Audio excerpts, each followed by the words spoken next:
رمضان رمضان رمضان يا حبيب رمضان رمضان ليتك دوما قريب. Assalamu alaikum wa rahmatullahi wa barakatuhu. Shahadah, Confession of a Muslim. La ilaha illallah Muhammadur Rasulullah. None has the right to be worshipped but Allah, and Muhammad sallallahu alaihi wasallam is the messenger of Allah. I have noticed that most of mankind who embrace Islam do not understand the reality of the meanings of the first fundamental principle of Islam, that is, La ilaha illallah Muhammadur Rasulullah. So I consider it essential to explain something of the meanings of this great principle in some detail. La ilaha illallah Muhammadur Rasulullah. None has the right to be worshipped but Allah, and Muhammad sallallahu alaihi wasallam is the messenger of Allah, has three aspects. It is that you have to pledge a covenant with Allah, the creator of the heavens and earth, the ruler of all that exists, the Lord of majesty and highness, on 4 points or conditions. The first one is a confession with your heart that the creator of everything is Allah. It is that you have to say, I testify that the creator of all the universe, including the stars, the planets, the sun, the moon, the heavens, the earth, with all its known and unknown forms of life, is Allah. He is the organizer and planner of all its affairs. It is He who gives life and death. And He, that is Allah subhanahu wa ta'ala alone, is the sustainer and the giver of security. And this is called your confession for the oneness of the Lordship of Allah, which is Tawheed ar-Rububiyyah. The second point is a confession with your heart that I testify that none has the right to be worshipped but Allah alone. The word worship, that is ibadah, carries a great number of meaning in the Islamic terminology. It conveys that all kinds of worship are meant for Allah alone and no one else. So pray to none but Allah, invoke none but Allah, ask for help from none but Allah, swear by none but Allah, offer an animal as sacrifice to none but Allah. And that means all that Allah and His Messenger Muhammad sallallahu alaihi wasallam orders you to do in the Quran and Sunnah and the legal ways of Prophet Muhammad sallallahu alaihi wasallam, you must do, and all that Allah and His Messenger Muhammad sallallahu alaihi wasallam forbid you, you must not do. And this is called your confession for the oneness of the worship of Allah, which is Tawheed al-Uluhiyyah, and that you mankind worship none but Allah. The third point of confession is a confession with your heart that, O Allah, I testify that all the best of names and the most perfect qualities with which you have named or qualified yourself in your book, which is the Quran, or as your Prophet Muhammad sallallahu alaihi wasallam has named or qualified you with his statement. I believe that all those names and qualities are for you without changing their meanings or neglecting them completely or likening them or giving resemblance to others. As Allah says, there is nothing like unto Him, and He is the All-Hearer, the All-Seer. Chapter 42, verse 11. This noble verse confirms the quality of hearing and the quality of sight for Allah without likening them or giving resemblance to others. And He also says, to one whom I have created with both my hands. Chapter 38, verse 75. And He also says, the hand of Allah is over their hands. Chapter 48, verse 10. This confirms two hands for Allah subhanahu wa ta'ala, but there is no similarity for them.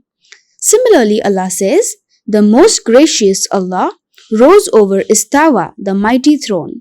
Chapter 20, verse 5. So He rose over the throne really in a manner that suits His majesty. And Allah is over His throne over the seventh heaven, as the slave girl pointed towards the heaven when Allah's messenger Muhammad sallallahu alaihi wasallam asked her as to where Allah is. He only comes down over the first nearest heaven to us during the last third part of every night, and also on the day of Arfa, that is the 9th of Zulhijjah, as mentioned by the Prophet ﷺ. But He is with us by His knowledge only, not by His personal self. It is not as some people say that Allah is present everywhere, here, there, and even inside the breasts of men. He sees and hears all that we do or utter. And this is called your confession for the oneness of the names and qualities of Allah, which is Tawhid al-Asma wa Sifat.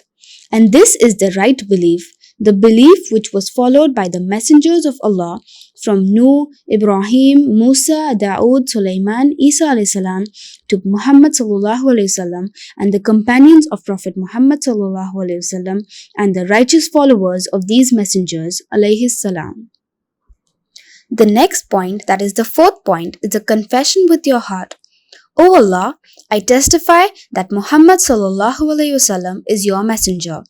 That means that none has the right to be followed after Allah but Prophet Muhammad sallallahu alayhi wasallam, as he is the last of his messengers.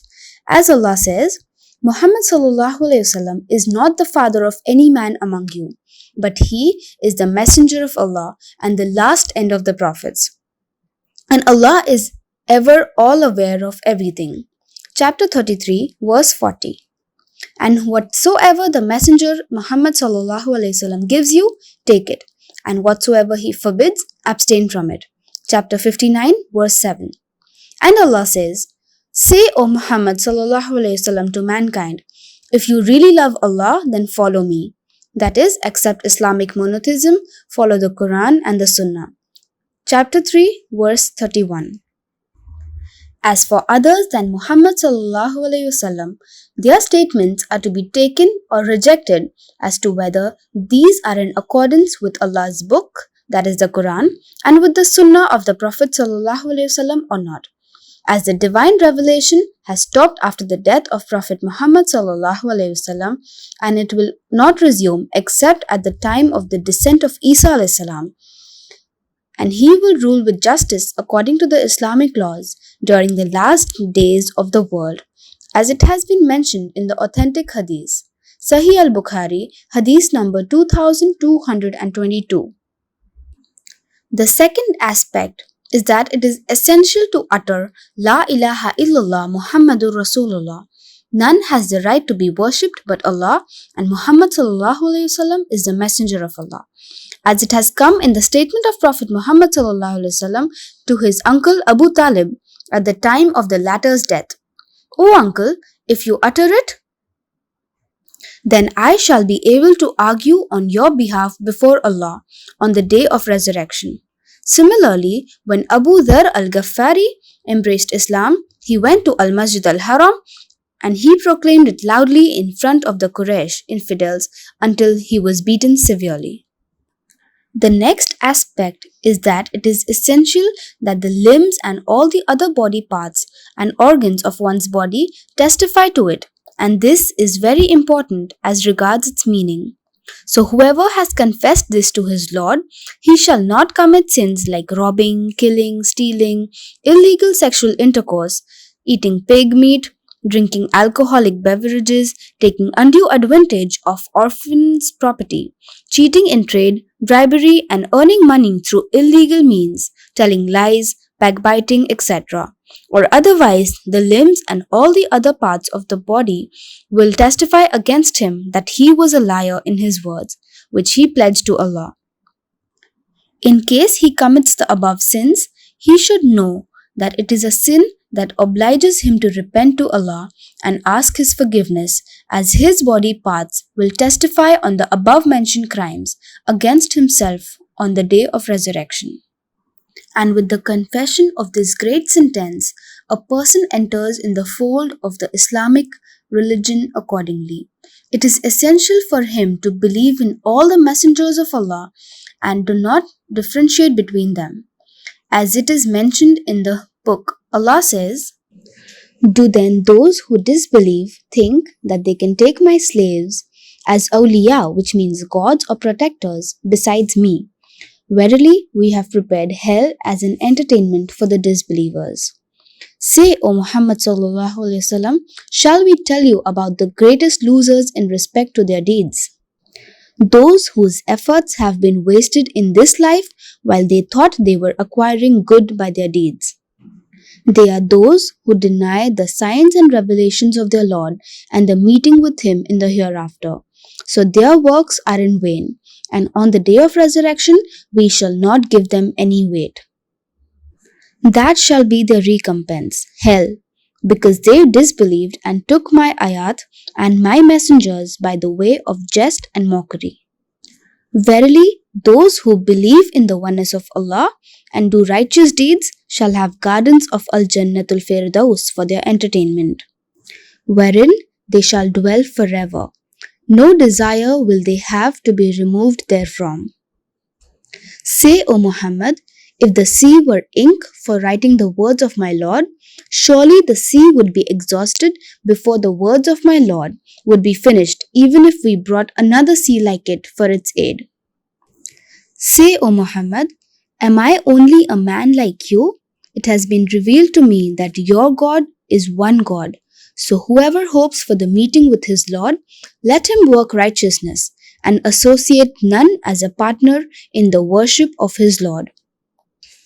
This introduction is necessary for anyone who wishes to embrace Islam. After this confession, he or she should take a bath, which is ghusl, and then offer 2 rakat prayer and act upon the 5 principles of Islam as narrated by Ibn Umar radiyallahu ta'ala anha in the book Sahih al-Bukhari, hadith number 8. Narrated Ibn Umar radiyallahu ta'ala anha, Allah's Messenger sallallahu alaihi wasallam said, Islam is based on the following 5 principles. First, to testify La ilaha illallah wa anna Muhammadur Rasulullah. None has the right to be worshipped but Allah, and that Muhammad is the messenger of Allah. Second, to perform as-salat. Third, to pay zakat. Fourth, to perform Hajj, which is a pilgrimage to Makkah. And the 5th one is to observe Sawm, that is, fasting during the month of Ramadan. And he must believe in the 6 articles of faith, that is, to believe in Allah, His angels, His messengers, His revealed books, the day of resurrection, and Al-Qadar, which means divine preordainments or destiny, that is, whatever Allah has ordained must come to pass. The acceptance of the righteous deeds depends on the following 2 basic conditions which must be fulfilled. First, the intention while doing such deeds must be totally for Allah's sake, only without show-off or gaining praise or fame. Second, such a deed must be performed in accordance with the Sunnah of Allah's Messenger Muhammad bin Abdullah, the last end of all the prophets and the messengers, alayhi salam. فيك الحب زاد عم العباد يا خير زاد يا شهر القرآن فيك ذوق حلاوة الإيمان لا تنقضي أنت للروح دواء رمضان رمضان رمضان يا حبيب رمضان ليتك دوما قريب